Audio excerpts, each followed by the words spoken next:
नमस्कार दोस्तों, मैं संदीप। स्वागत है आप सभी का आपके अपने चैनल सक्सेस टू पर। दोस्तों, आज की इस वीडियो में बात करेंगे जो भी बीए फर्स्ट ईयर के छात्र हैं और वो सेकेंड सेमेस्टर के हैं और उनकी आने वाले दिनों में हिस्ट्री यानी कि इतिहास का पेपर है, चाहे कल हो या परसों हो या जब भी हो, उनके लिए वीडियो बहुत ही ज़्यादा इंपॉर्टेंट होने वाली है, क्योंकि इस वीडियो में बहुत ही इंपॉर्टेंट प्रश्न मैं आपको बताने वाला हूँ और उसका आंसर भी। तो वीडियो को लास्ट तक आपको ज़रूर देखना, काफ़ी मददगार वीडियो है आपके लिए। अगर आपकी परीक्षा है तो एक बार ज़रूर देखिएगा, ठीक है। पूरा ध्यान से समझिएगा, ठीक है। और आपको मैं बता दूं, कुछ यूनिवर्सिटियों में सेकेंड सेमेस्टर के जो भी बीए फर्स्ट ईयर के छात्र हैं, बीएससी के हैं, जी बीकॉम के हैं, सेकेंड सेमेस्टर की परीक्षाएं उनकी कुछ यूनिवर्सिटियों में अति लघु आ रहे हैं, बहुविकल्पीय वाले प्रश्न। और कुछ यूनिवर्सिटी में परीक्षाएं लिखित हो रही हैं, यानी कि आप सभी को क्वेश्चन पेपर लेगा और उत्तर पुस्तिका मिलेगी, उसमें लिखना होगा। लेकिन जहाँ पर परीक्षाएं ऑब्जेक्टिव यानी कि बहुविकल्पीय होने वाली है, उन छात्रों के लिए वीडियो इंपॉर्टेंट है, क्योंकि इस वीडियो में सारे क्वेश्चन बहुविकल्पीय बेस के हैं, ठीक है। तो ध्यान दीजिएगा, पहला क्वेश्चन है कि ध्यान दीजिएगा हिस्ट्री का, सारे इंपॉर्टेंट क्वेश्चन है कि मैंने छांट के इस वीडियो में रखा है, ठीक है।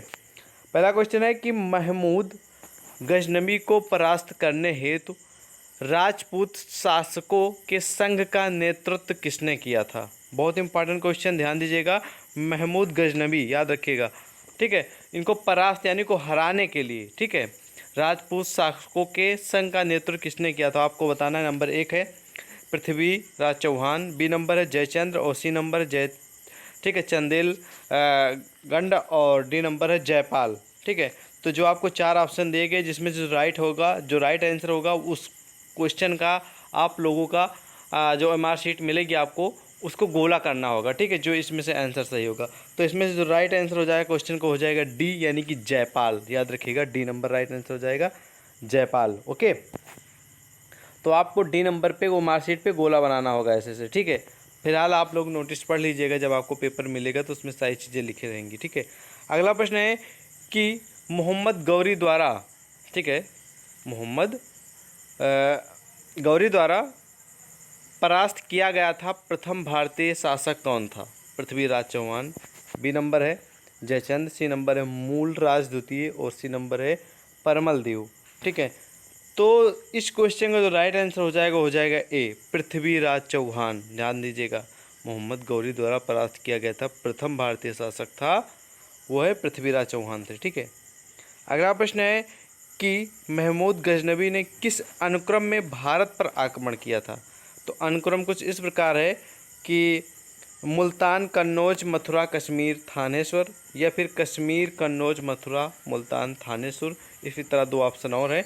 तो इस क्वेश्चन का जो राइट आंसर हो जाएगा 3 का, हो जाएगा डी। याद रखिएगा, डी, मुल्तान, थानेश्वर, कश्मीर, मथुरा, कन्नौज, ठीक है। राइट आंसर डी हो जाएगा। अगला प्रश्न है कि भारत पर आक्रमण करने वाला प्रथम तुर्क आक्रमणकारी कौन था। बहुत ही हाई लेवल का प्रश्न है ये, आपके एग्जाम में आने के बहुत ज़्यादा चांस हैं, इसलिए क्वेश्चन का आंसर ज़रूर आप लोग रट लीजिएगा, ठीक है, ध्यान रखिएगा। तो आपको आंसर इसमें मिल गए हैं, ठीक है। सुबुक्तगीन और बी नंबर है अलप्तगीन और सी नंबर है मोहम्मद बिन कासिम, और आपको अगला ऑप्शन है मोहम्मद गजनबी, ठीक है। तो इस क्वेश्चन का जो राइट आंसर हो जाएगा वो आप लोगों को मालूम है तो कमेंट में बताइएगा, ठीक है। फिलहाल मैं आपको बता दे रहा हूँ, इस क्वेश्चन का राइट आंसर हो जाएगा, ठीक है, सुबकुत गीन, यानी कि ए नंबर। याद रखिएगा, 4 नंबर क्वेश्चन का राइट आंसर हो जाएगा सुबकुत गीन। अगला प्रश्न है कि किस हिंदू शाही शासक ने स्वयं द्वारा, ठीक है, प्रज्वलित चिता में कूदकर आत्मदाह कर लिया था। बहुत ही हाई लेवल का प्रश्न है, इसको याद रखिएगा, ठीक है, ये आपकी परीक्षा में आ सकता है। ऑप्शन आपको दे दिए गए हैं, जो 5 नंबर क्वेश्चन का जो राइट आंसर हो जाएगा बी, जयपाल ने ये कदम उठाया था, ओके। अब हम बढ़ेंगे अगले प्रश्नों की ओर। अगला प्रश्न जो आपको देखने को मिल रहा वो है कि विदेशी आक्रमणकारियों से राजपूत की पराजय का मुख्य कारण क्या था। ऑप्शन 1 है राजपूत की अस्थायी सेना का अभाव, राजपूतों में राजनीतिक एकता का अभाव, और आपको ऑप्शन 2 दिख ही रहे हैं। तो इसमें जो राइट आंसर हो जाएगा 6 नंबर क्वेश्चन को, हो जाएगा बी, ठीक है, बी नंबर, राजपूतों में राजनीतिक एकता का अभाव। ये इतना चांस नहीं है आपके परीक्षा में आने का, लेकिन क्वेश्चन बन रहा था तो मैंने आपको बता दिया, ठीक है।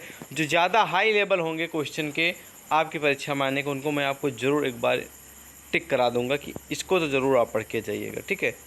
अगला प्रश्न है कि निम्नलिखित में से किसने सल्तनत काल में डाक व्यवस्था का विस्तृत विवरण दिया। बहुत ही हाई लेवल का प्रश्न है, ठीक है।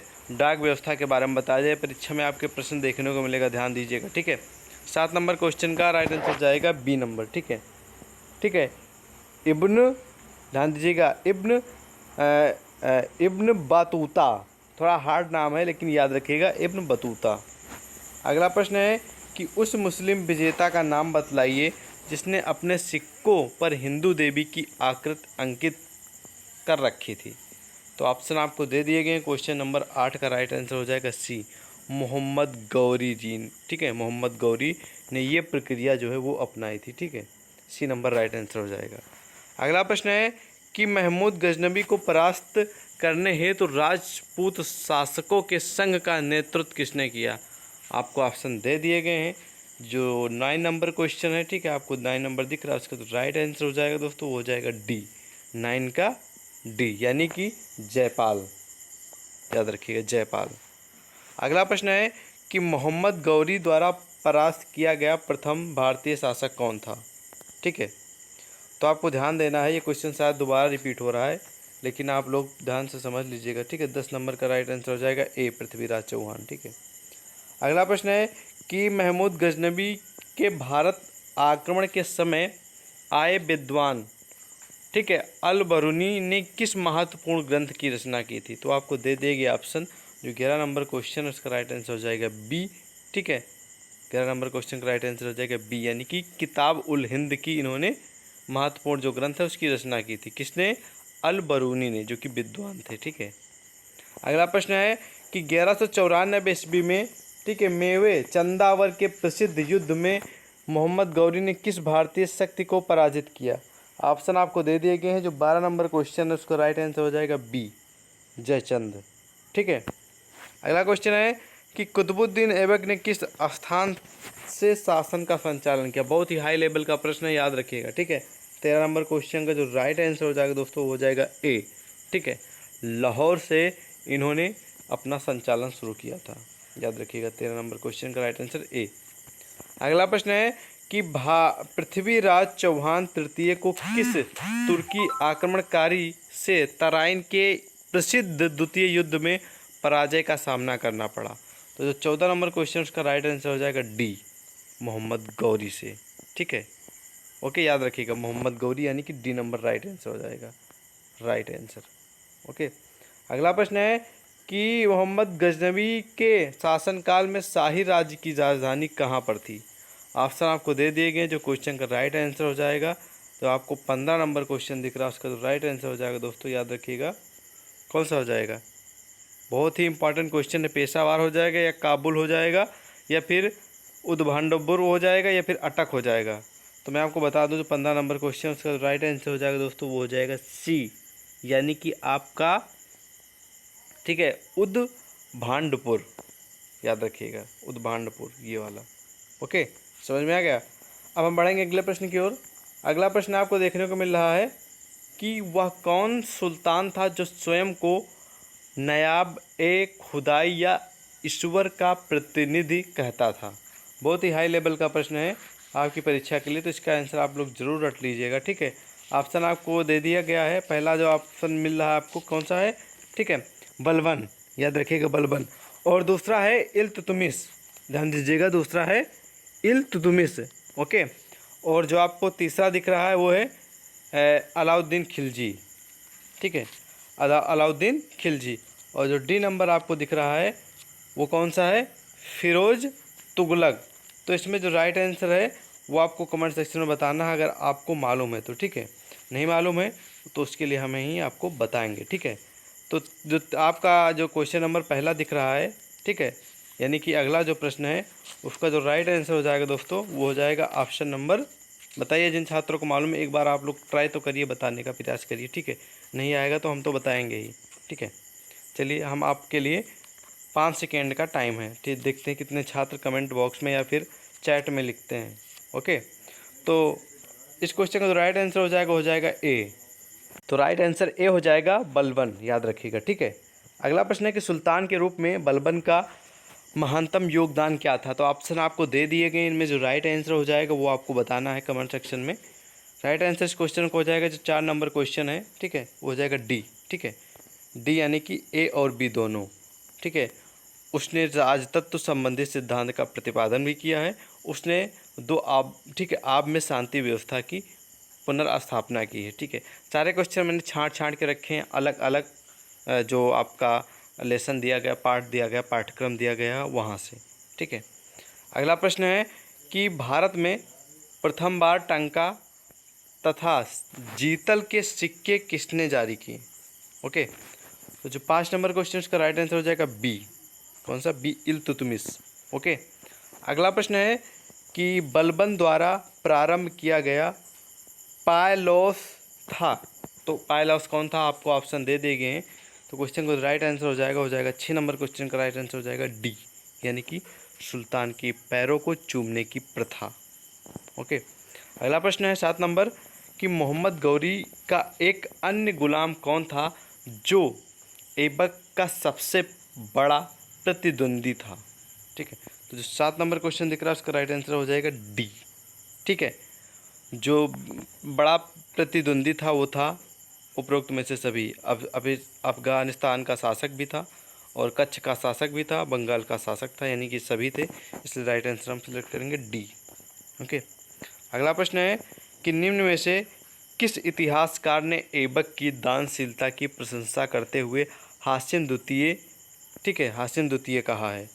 तो ऑप्शन जो आपको दे दिए गए, इसमें जो राइट आंसर हो जाएगा 8 नंबर क्वेश्चन का हो जाएगा अल बरूनी ने। ठीक है, अल बरूनी ने किया था, ठीक है, कहा था। अगला प्रश्न है कि लाहौर में चौगान खेलते समय ऐबक की मृत्यु हुई थी, किस सन में हुई थी? आपको ऑप्शन दे दिए गए, जो 9 नंबर क्वेश्चन उसका राइट आंसर हो जाएगा डी, याद रखिएगा डी। 1210 में इनकी मृत्यु हुई थी, याद रखिएगा। ठीक है, लाहौर में चौगान खेलते हुए हुई थी 1210 में, याद रखिएगा। हाई लेवल का प्रश्न है, आपकी परीक्षा में हाई चांस है इस क्वेश्चन के आने के। ठीक है, अगला प्रश्न है कि लौह और रक्त की नीति का प्रतिपादन किसने किया? ये भी हाई लेवल क्वेश्चन आपकी परीक्षा में देखने को मिल सकता है। ठीक है, 10 नंबर क्वेश्चन का राइट आंसर हो जाएगा बी, बलबन। ठीक है, इन्होंने प्रतिपादन किया था। अगला प्रश्न है कि निम्न में से किसने तुर्की, ठीक है, आमिर एत गीन को नियुक्त करने के लिए नायाब का, ठीक है, पद बनाया? तो जो 11 नंबर क्वेश्चन दिख रहा है आपको, उसका जो राइट आंसर हो जाएगा सी, यानी कि, ठीक है, बहराम शाह ने, ठीक है, ये पद बनाया था, इसलिए राइट आंसर सी सिलेक्ट करेंगे। अगला प्रश्न आपको देखने को मिल रहा है कि दिल्ली स्थित कुवंत उल इस्लाम और अजमेर में अढ़ाई दिन का झोपड़ा का निर्माण किसके शासनकाल में किया गया था? बहुत ही हाई लेवल का प्रश्न ये भी है। तो 12 नंबर जो प्रश्न है आपको, उसका राइट आंसर हो जाएगा ए। ठीक है, ऐबक ने बनवाया था। ठीक है, किसने बनवाया था? ऐबक। 12 नंबर क्वेश्चन का राइट आंसर हो जाएगा ए। ठीक है, ओके, तो ये सारे क्वेश्चन जो आपको दिख रहे हैं, ये सारे इंपॉर्टेंट जो मैं आपको बता रहा हूँ, इनको जरूर अच्छे से पढ़ के जाइएगा। ओके, अब हम बढ़ेंगे अगले प्रश्नों की ओर। ठीक है, अगला प्रश्न ये है कि अलाउद्दीन खिलजी ने प्रथम बार देवगिरी पर आक्रमण किया था या फिर किस सन में किया था, वो आपको बताना है। अगला प्रश्न ये है। ठीक है, तो इस क्वेश्चन का जो राइट आंसर हो जाएगा, जो इन्होंने ठीक है, प्रथम बार देवगिरी पर आक्रमण किया था, वो किया था इन्होंने किस सन में किया था? जिन छात्रों को मालूम है राइट आंसर, वो बेशक कमेंट करके हमें बता सकते हैं। ठीक है, तो इस क्वेश्चन का राइट आंसर हो जाएगा बी, यानी कि 1296 ईस्वी में इन्होंने आक्रमण किया था। ठीक है, सॉरी 1296 में। ठीक है, बी नंबर राइट आंसर हो जाएगा। ओके, अगला प्रश्न है कि अलाउद्दीन के आक्रमण के समय देवगिरी का शासक कौन था? ऑप्शन आपको दे दिए गए हैं। जो 16 नंबर क्वेश्चन, उसका जो राइट आंसर हो जाएगा सी, यानी कि कौन सा? सी, रामचंद्र देव उस समय शासक थे। कहाँ के? ये आपको पता ही है। ठीक है, देवगिरी के। ठीक है, राइट आंसर सिलेक्ट कर लीजिएगा, रामचंद्र देव। अगला प्रश्न है कि अलाउद्दीन ने सुल्तान जलालुद्दीन खिलजी का वध, ठीक है, कहाँ पर किया था, वो आपको बताना है। अवध में, मुल्तान में, दिल्ली में, कड़ा मनिकापुर में। तो 17 नंबर क्वेश्चन, उसका राइट आंसर हो जाएगा डी। इन्होंने कड़ा मनिकपुर में किया था इनका वध। ठीक है, अलाउद्दीन ने सुल्तान जलालुद्दीन खिलजी का, याद रखिएगा, बहुत ही हाई लेवल का प्रश्न ये भी है। अब आपको 18 नंबर प्रश्न दिख रहा है कि जलालुद्दीन खिलजी ने शासन किया, तो इन्होंने किस सन से किस सन तक शासन किया, वो आपको बताना है। तो ऑप्शन आपको दे दिए गए हैं। जो 18 नंबर क्वेश्चन आपको दिख रहा है, ठीक है, उसका राइट आंसर हो जाएगा डी, 1290 से 96, 1290 से सॉरी 1290 से 1296 ईस्वी तक इन्होंने शासन किया। अगला प्रश्न है कि अलाउद्दीन खिलजी फिरोज खिलजी का था क्या था, रिश्ते में क्या लगता था। आपको ऑप्शन दे दिए गए हैं, तो जो 19 नंबर क्वेश्चन उसका राइट आंसर हो जाएगा डी। वो लगता था ए और बी दोनों, यानी कि भतीजा और दामाद दोनों लगता था। ठीक है। अगला प्रश्न है कि अलाउद्दीन का राज्यारोहण हुआ किस सन में हुआ था। जो 20 नंबर क्वेश्चन आपको दिख रहा है दोस्तों, उसका राइट आंसर हो जाएगा ए, 1296 में राज्यारोहण हुआ। ओके। अगला प्रश्न है कि अलाउद्दीन के सामने तत्कालीन समस्याएं कौन सी थी। आपको ऑप्शन दे दिए गए हैं, जो 21 नंबर क्वेश्चन उसका राइट आंसर हो जाएगा डी। इनके पास ये सारी समस्याएं थी जो कि जलालुद्दीन के पुत्र की उपस्थिति, ठीक कुछ करके बताया जा रहा है, संगठन की समस्या, तो ये सारी चीज़ें थी, इसलिए राइट आंसर डी हो जाएगा, उपरोक्त सभी। अगला प्रश्न है कि निम्न में से कौन से विद्रोह अलाउद्दीन के शासनकाल में हुए। तो कौन कौन से विद्रोह हुए वो आपको बताना है। तो जो 22 नंबर क्वेश्चन आपको दिख रहा है उसका राइट आंसर हो जाएगा डी। ठीक है, उपरोक्त में से सभी। तो ये हाजी मौला का विद्रोह, अकद खां का विद्रोह, मंगू खां का विद्रोह, ये सारी चीज़ें हुई हैं, इसलिए राइट आंसर डी हमने कर दिया यहाँ पर। ठीक है, होता ही है यहाँ पर और ऑप्शन बनी रहे, इसलिए डी कर देंगे। 23 नंबर क्वेश्चन है कि विद्रोह को नियंत्रित करने के लिए अलाउद्दीन ने निम्नलिखित में से कौन सा कार्य नहीं किया है। ठीक है, तो ऑप्शन आपको दे दिए गए हैं, लेकिन जो 23 नंबर क्वेश्चन उसका राइट आंसर हो जाएगा सी। इन्होंने अमीरों को वैवाहिक संबंधों की अनुमति, ठीक है, ये वाला कार्य इन्होंने नहीं किया है। ओके। अगला प्रश्न है 24 नंबर कि अलाउद्दीन के शासनकाल में मंगोलों ने भारत पर कितनी बार आक्रमण किया। ठीक है, तो आपको बताना, जो 24 नंबर क्वेश्चन है उसका राइट आंसर हो जाएगा डी। ठीक है, इन्होंने 6 बार आक्रमण किया, याद रखिएगा। अगला प्रश्न है कि दिल्ली का कोतवाल, ठीक है, दिल्ली का कोतवाल एवं अलाउद्दीन का मित्र, ठीक है, याद रखिएगा, दिल्ली का कोतवाल एवं अलाउद्दीन का मित्र को छोड़कर कोई भी व्यक्ति सुल्तान को सलाह देने का साहस ना होकर संभाला था। तो इस जो रिक्त स्थान है इसमें क्या भरा जाएगा वो आपको बताना है। तो जो 25 नंबर क्वेश्चन दिख रहा है आपको, उसका राइट आंसर हो जाएगा क्या, 25 नंबर का ए। यानी यहाँ पर भरा जाएगा कि अलाउद्दीन का मित्र अलाउ मुल्क को छोड़कर कोई भी व्यक्ति सुल्तान को सलाह देने का साहस ना होकर संभाला था। ठीक है, तो यहाँ पर भरा जाएगा। ठीक है, तो ये सारे क्वेश्चन जो मैं आपको बता रहा हूँ इसको आप लोग ध्यान से समझेंगे, काफ़ी आपको मदद भी मिल सकती है इनसे। तो ये जो मैंने बताया इनका आंसर ज़रूर आप लोग एक बार और अच्छे से एक बार वीडियो देख के आप लोग समझ लीजिएगा। और जो आपने क्वेश्चन बैंक या आपने सीरीज खरीदी अपनी यूनिवर्सिटी से, उसमें से भी आप लोग पढ़ के ज़रूर जाइएगा आपकी परीक्षा देने। ठीक है, और भी बहुत सारे क्वेश्चन हैं, और क्वेश्चन मैं आपको वीडियो के डिस्क्रिप्शन में टेलीग्राम और व्हाट्सअप का लिंक मिल जाएगा, उससे ज्वाइन हो जाइए। और भी हम हिस्ट्री से जुड़े क्वेश्चन आप तक उस पर प्रोवाइड कर देंगे, क्योंकि अगर हम और भी क्वेश्चन पढ़ेंगे और उसका आंसर बताएंगे तो शायद वीडियो लंबी हो सकती है, लेकिन कुछ छात्रों की परीक्षा जल्दी ही है, तो मैं क्वेश्चन और इम्पॉर्टेंट भेज दूंगा, तो उनको भी पढ़ लीजिएगा। ठीक है, तो आज की इस वीडियो में बस इतने ही क्वेश्चन। अगर और भी आपको इसी तरह कौन से सब्जेक्ट का क्वेश्चन पेपर चाहिए कमेंट में ज़रूर बताएं। मिलते हैं नेक्स्ट क्लास में, तब तक के लिए जय हिंद।